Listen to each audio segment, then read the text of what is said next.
السلام عليكم ورحمة الله وبركاته. بالنسبة للسعال يؤخذ له ورق اللبلاب، منقوع ورق اللبلاب، وفي خلطة ثانية اللي هي العسل والبصل. يؤخذ بصلة واحدة مع 3 ملاعق عسل تكون وافية، يكون العسل أصلي.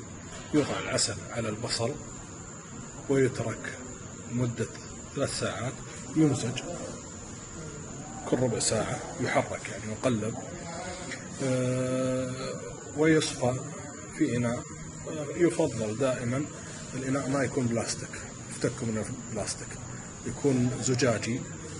ويأخذ منه مقدار ملعقة، يوضع في فنجان ملعقة من الخليط، خلوط العسل بماء البصل وزيت سمسم، ويشرب 3 مرات في اليوم بإذن الله، له فاعلية جيدة.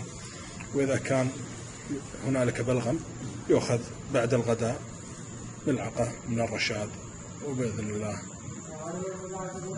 يشافى بإذن الله، والشفاء بيد الله سبحانه وتعالى. نسأل الله أن يشافيكم ويعافيكم. السلام عليكم ورحمة الله وبركاته.